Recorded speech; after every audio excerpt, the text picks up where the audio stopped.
Hello, I'm Bruce Zimmerman, and this is the Open Line Garden Show podcast for this week. Tulips. Now, tulips are an interesting plant in the fact that, yes, there are so many different combinations and colors and size and blooming time. It can be very confusing. So, this is where you will end up having to take your time to plan your garden. Now remember, when you're spotting bulbs in a garden, you want to be able to put them back from the edge of the garden. And the reason for that is that you want to leave all the foliage on until it's extremely brown, yellow, and laying on the ground. And that includes not just the stems, but all the leaves.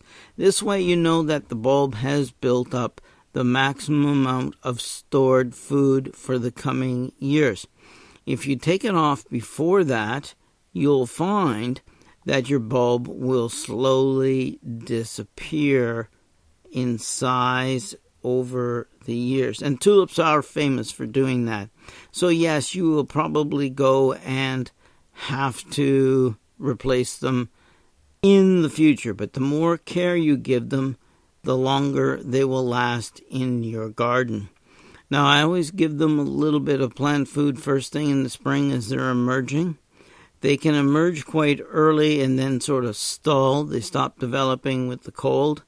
And then you do nothing about that. So, you're going to see the tips of the tulips up.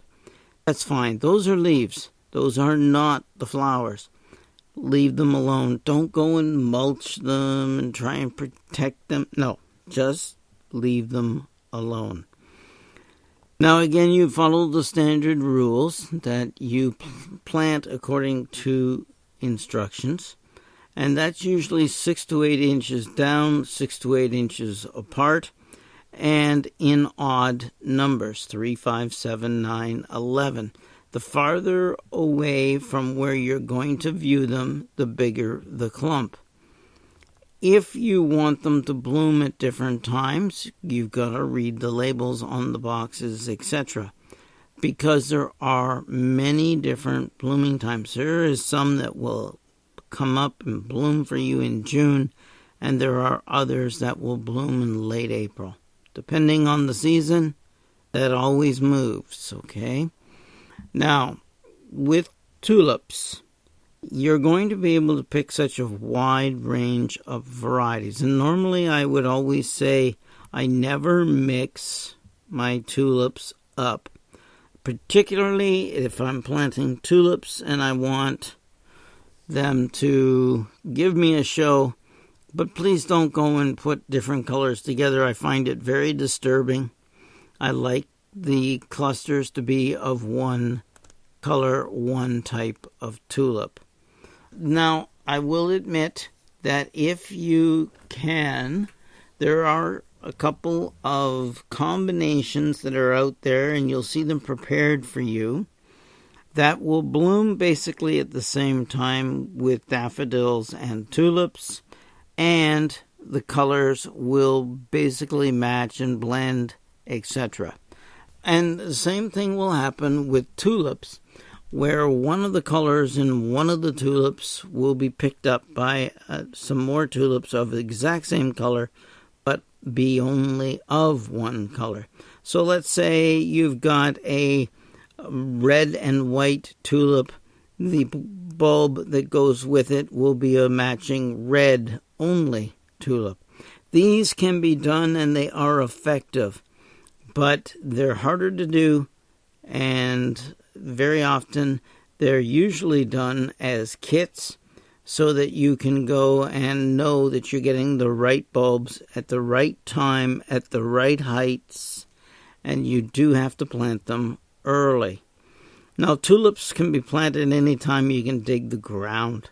Basically, you're looking at any time from August all the way up into after there's a frozen crust on the ground.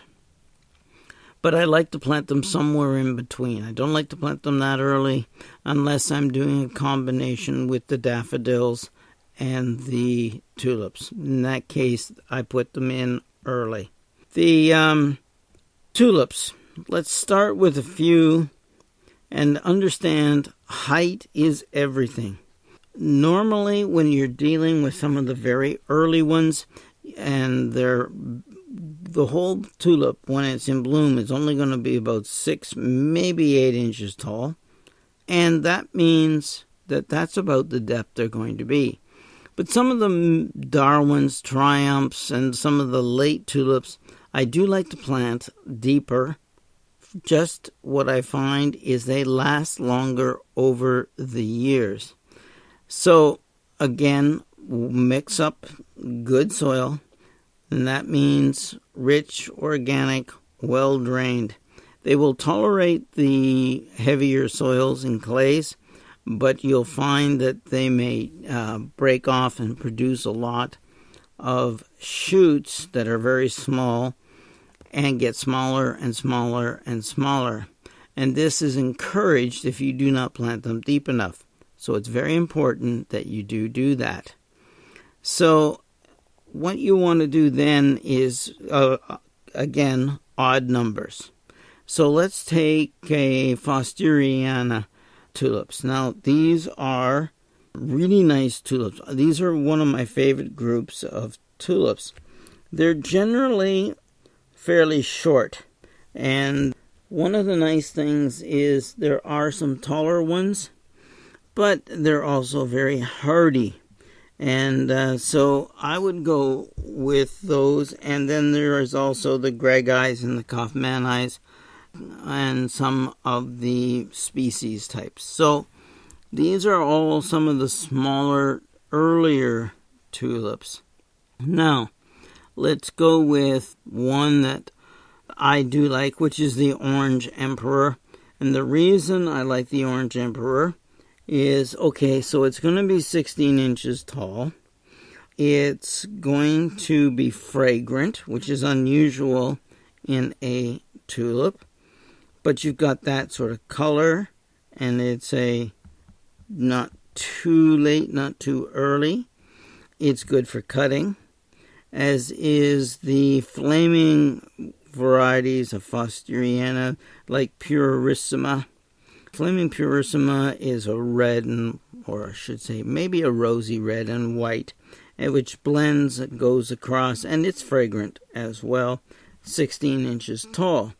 You can get into exotic emperors, which are a double white, and they're good for cutting. So, you've got some there.